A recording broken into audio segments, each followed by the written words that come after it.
lipstick match my shirt more. Maybe it doesn't. I don't know. But I am, look, I'm wearing my earrings again today, and I got lipstick on, so I am feeling so very flossy. Flossy is like my new favorite word, if you hadn't picked up on that. Now you know. November 13th. Ew. As always, it looks very interesting. To marry one's soul. Being true. Oh, shoot. I almost said the other SH word. But, holy. All right. I know I'm getting smacked upside the head today. I'm just going to say that out loud, because I've been going back and forth on my service offerings here in my real life world. And I thought I had narrowed it down. And just as I was coming in the bedroom, I was thinking about some of my service offerings and the voices that really helped me guide my life just totally like rubbed my nose in one of my services. And what they said was, the only reason you're even offering that is because you're trying to avoid really just owning your own work. And it's true. So remember, I told you I live in South Texas now. So it's not only the Bible Belt. We're below the Bible Belt. We're in the Bible undies at this point, you know? We are deep in the jewel area of the Bible. So, and because I used to be so deep in the church, and just because I'm not deep in the church does not mean I don't still love God and Jesus as much, if not more, than I ever did. But, all right, Cody, if you're listening, oh shoot. So, and Brené Brown, I don't know that you're ever going to see this, but you are coming to my head too. So my business husband, because he's fabulous, his name is Cody, and he is always telling me, don't water yourself down. Stop hiding. So he is my ride or die down here. In Nevada, my ride or die was Cheryl, who's my best friend. But Cody's always telling me, don't water yourself down. And so some of my offerings on my service menu are totally watering myself down. And just as I was coming in here to sit down to read, I was having that argument with my spirit guides. And then I opened this. Oh, Lord. Okay, and then Brené Brown. I haven't read or listened to a lot of her stuff. I know. Had you known that before, you would never have stopped and even listened to me, because everybody loves and worships Brené Brown. And she's, I guess, from Houston or something. I don't know. But, I'm kind of busy. I don't have a lot of time to do my hair, actually. Okay, so, I did listen to one of her books or something. It was about shame. I think it was called The Power of Vulnerability. And I liked it. But there was this one thing, literally, of the millions of quotes that she has that exist out there in the internet. The only one that really, really, really sticks in my head, and that I am like, yes, this is me, this is what I need to do, is this. And I'm probably going to say it wrong after claiming it so hard. Don't puff up and don't shrink. Stand your own sacred ground. Something like that. And I don't. I haven't been since I've been down here. I have been offering, like apps on your phone. And I don't know if they still do this, but there was the real version that was like $4.99, and there was the light version that was free, and you could use it, and it had some of the good stuff on it. But really, it was just a taste, hoping that you would buy the $4.99 app. And for me, I never did that. I never spent the $4.99. I would either use the light version or just not use it at all. And I'm going to take my glasses off so I can look you straight in the eye and tell you, Cody, I have been trying to get people to use the light version of me, and you've been telling me not to do that. And I know you printed out those menus, but we're gonna have to redo them because apparently I can't be the light version of me. And I guess that's it. What do they say? I'm not everybody's cup of tea, but I'm somebody's shot of whiskey. Well, we'll see about all that. All right, let's get on with the reading because this is crazy today. Oh, Lord, I don't even want to read it really, but I'm going to. To marry one's soul. Being true to who we are means carrying our spirit like a candle in the center of our darkness. Damn. If we are to live without silencing or numbing essential parts of who we are, a vow must be invoked and upheld within oneself. The same commitments we pronounce when embarking on a marriage can be understood internally as a devotion to the care of one's soul, to have and to hold, for better or for worse, in sickness and in health, to love and to cherish, till death do us part. Now see, that hits me hard too, because I'm also a minister, and I have had people stand in front of me and say those vows and say those words. And here I am. Whoa, today's a big day. This means staying committed to your inner path. This means not separating from yourself when things get tough or confusing. This means accepting and embracing your faults and limitations. Hallelujah, can I get a witness? It means loving yourself no matter how others see you. All right, I'm going to try not to cry right now.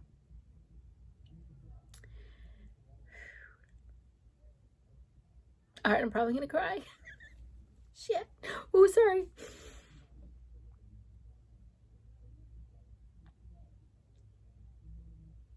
It means cherishing the unchangeable radiance that lives within you, no matter the cuts and bruises along the way. It means binding your life with a solemn pledge to the truth of your soul. Oh my goodness. It is interesting that the nautical definition of marry is to join two ropes end to end by interweaving their strands.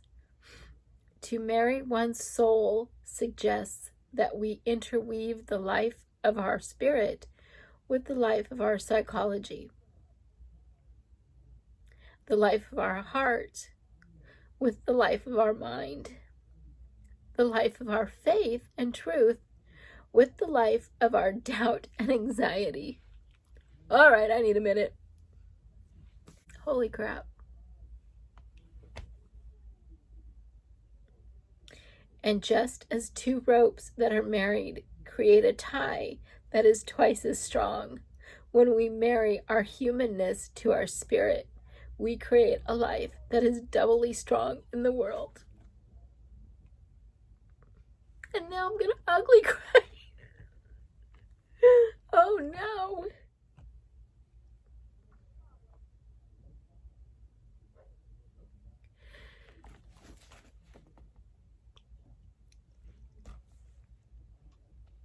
I can't even talk. Can I just tell you that my spirit guides, and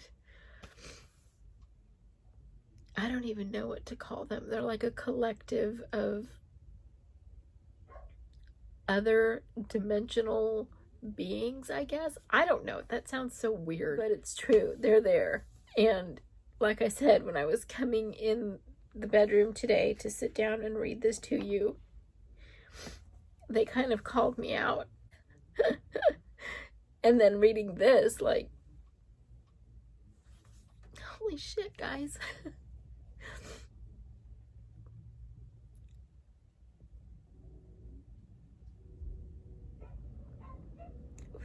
Okay.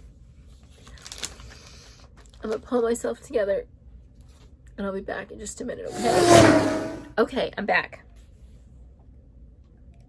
Let's do mindful moment, yeah? Woo woo. wait. How do they do it on Wayne's World? What'll you? Mindful moment. Sit quietly and center yourself.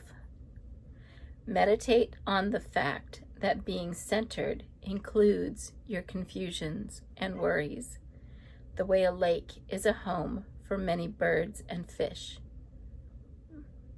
Breathe gently and let your breath be the water. Okay, so we're already long on this video, but I'm going to go back to the second thing that he said here, the second point. Meditate on the fact that being centered includes your confusions and worries. There was a couple times when I did the Reiki circle at one of the churches in Nevada. I can't remember what it's called, but we would offer free or donation-based mini Reiki sessions to people. And one of the most common things I heard was that people were always trying to find their balance. Work life is unbalanced. All of that. And it occurred to me that seeking balance was maybe just a distraction from living, because there have been very few times in my life, if ever, that things truly felt balanced. Also, my dog is barking. He's in timeout because he won't stop roughhousing, and he's sitting in timeout. Not very graciously, I will add. Looking back over my life, there was never enough money, or the timing was never right, or there was plenty of money and no time, or the timing was horrible and yet here comes another baby.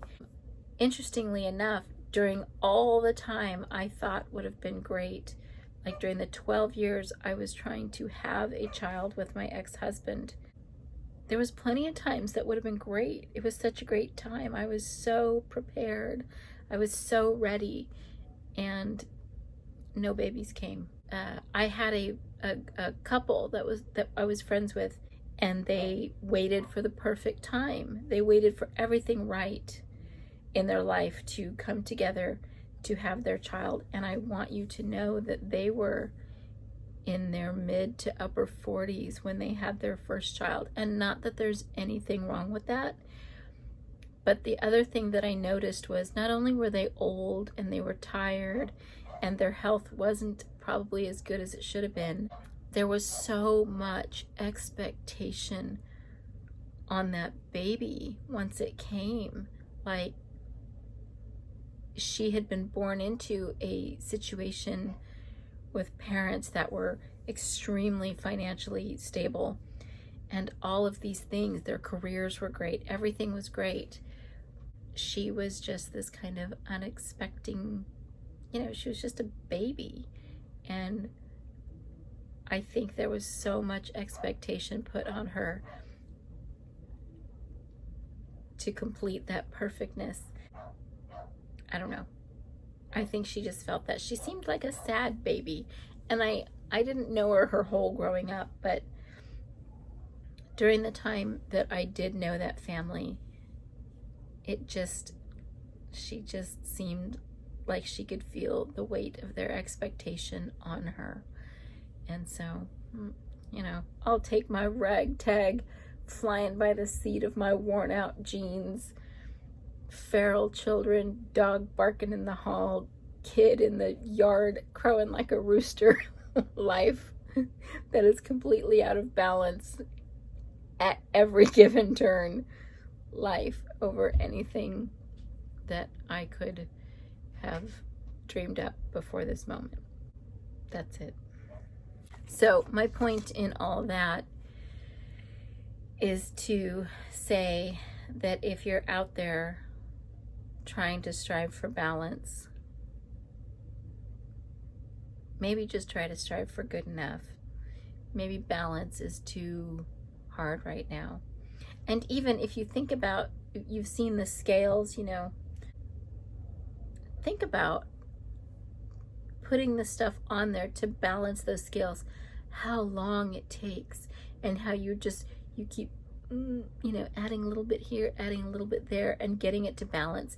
And then it finally balances. And what's the first thing you do? You get away from it because you don't want to offset the balance again. And life is not like that. Life is not a hands-off job. At least I can't imagine it being so. Maybe it is. Maybe there's somebody out there that's like, oh yeah, girl, you said it and forget it. It's like an Instapot. Not my life. My Instapot be blowing up. So, no, I don't set it and forget it. I set it and I keep looking. And then I set it and I'm like, oh crap, I have to go adjust it. And then I set it again and I'm like, what's that smell? Oh my God, I forgot it. So, no, I don't have a set it and forget it kind of life. I hope you do, though. Actually, no, I don't. I would never wish that on someone. Don't forget it. Don't just set it and forget it. Don't do that. All right. I love you. I'm going to quit talking because this is long. These videos are getting longer and longer. Oh, maybe that's it, because the nights are getting longer. The dark is getting longer. And I just need to keep talking. Oh, Lord, save us all. Save us all. Oh my God, there's my accent. Okay, so you know that movie, Steel Magnolias? So if you're wondering what I'm like in real life, because I know people get an idea of what I might be like, you're wrong. So imagine Truvy, okay? She likes all the nails, you know, Dolly Parton, and then Weezer. I would say that might be the best description of what I am actually like in real life. I like to be fancy. I like all that. But really, I'm Weezer. And I crack myself up. Oh, Lord. Okay. All right. I love you. I'll see you tomorrow if you're not afraid.